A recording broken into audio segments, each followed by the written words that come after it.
Jonathan Walker found out sometimes it's not so nice to have a name someone else has. He and his wife Lindsay are youth pastors at Bethel UPC on Long Island. They had just flown from France back to the U.S. a couple weeks earlier. Now they're getting ready to fly from New York to California for a getaway.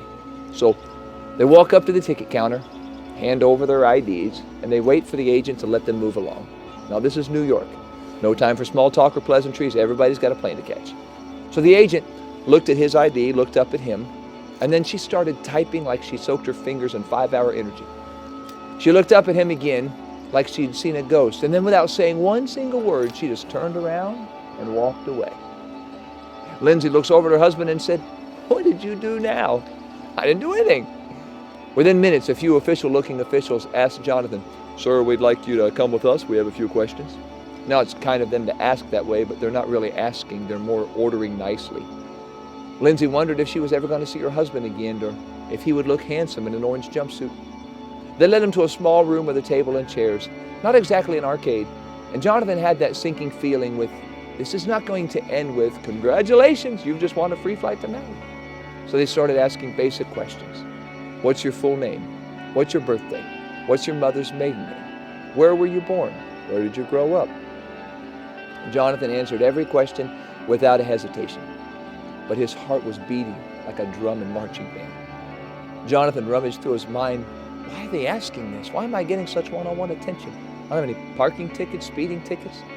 Finally, after a battery of questions, they asked, are you familiar with the FBI's most wanted list? How do you answer that question? If you say, why, yes, I am, they will ask, well, how familiar? If you say, I've never heard of it, they're going to ask, do you live under a rock? So Jonathan calmly said, well, I do. I know there's a list. I don't know who's on it. I'm guessing it was Osama bin Laden, right? And they said, yes, and so is Jonathan Ryan Walker. In fact, he's second on our list because he's been selling government secrets to Russia. And your ID tells us you're Jonathan Ryan Walker as the same birthday as our Jonathan Ryan Walker, but clearly you're not our Jonathan Ryan Walker. Sorry. They led him away from the cramped room, reunited him with Lindsay, and they caught their flight to California. And Jonathan learned a valuable lesson about names. Sometimes it's just not so nice to have a name somebody else has. That's probably how Mary felt. To be called Mary in her day was like being called Austin or Alexis in ours. In the New Testament alone, there are 6 Marys. So when we read a story about Mary, we need to know which Mary we mean. We don't know a lot about this Mary. We don't know if she was a butcher, a baker, a candlestick maker.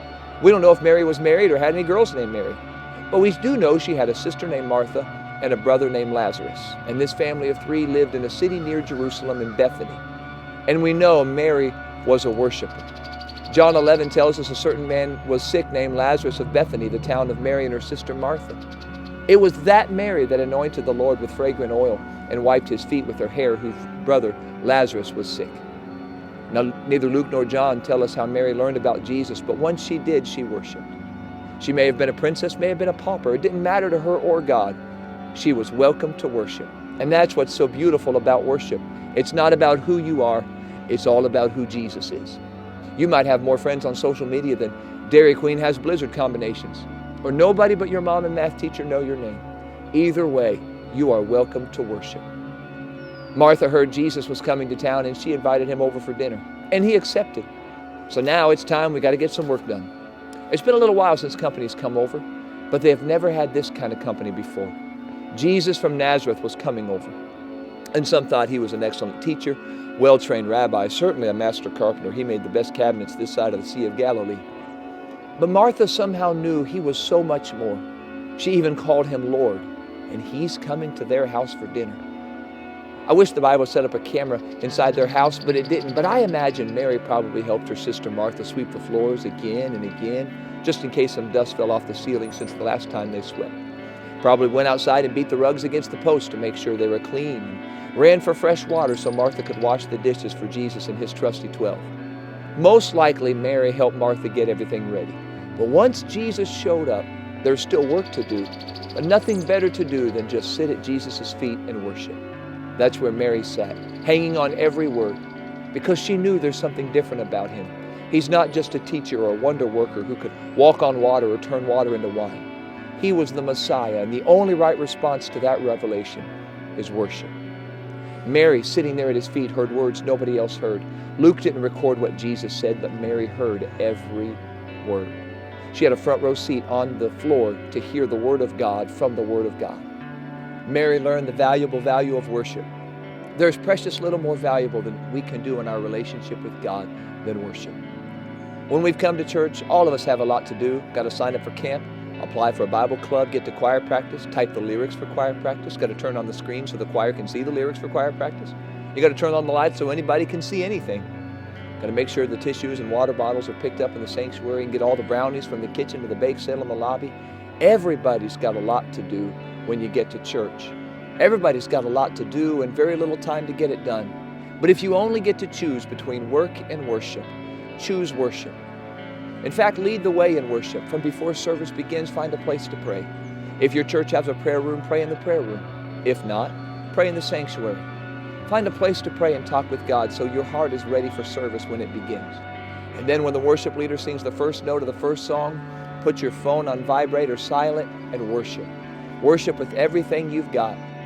Don't look down on others, especially our seniors, if they can't worship like you do. They may not be able to jump as high or run as fast, but they will worship as deeply as you do. But if you do have the energy, clap your hands, sing with all your might. You may not be a top flight singer, but sing anyways. Dance before the Lord. Worship when your pastor preaches the word. Worship when it's time to pray in the altar. Worship from before service begins all the way till service ends. And then when you go home, worship. Because worship is not limited to a sanctuary or a Sunday. Worship is who we are. When we are home, we're worshipers. When we're at school trying to remember the difference between ribosomes and lysosomes, we are worshipers. When we're at work, you might be a foreman or a fry cook, but first of all, you're a worshiper. At the mall, at the bank, at the 1995 oil change place, we are worshipers. Worship draws us closer to Jesus so we can hear from Him. Mary was so close, she could hear Him. She could actually touch Him. Those times when we are willing to worship God. You don't see anybody in Luke 10 busting down the door to get to Jesus. He was in the city of Bethany, but you don't find the mayor or the city council knocking on Mary's door to be able to talk to Him. You just see Mary on the floor and Jesus' 12 ordinary men sitting in the room. There are times when you worship, you might worship alone, but that's okay because God is not attracted to numbers. He is attracted to worship. And others may not understand that, but that's okay.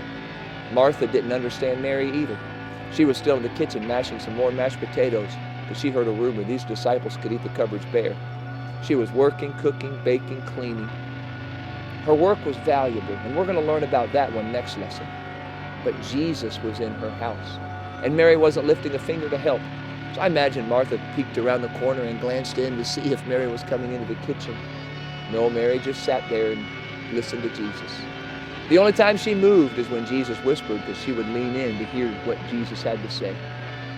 Finally, Martha got upset. She walked into the living room and she told Jesus to make her sister join her.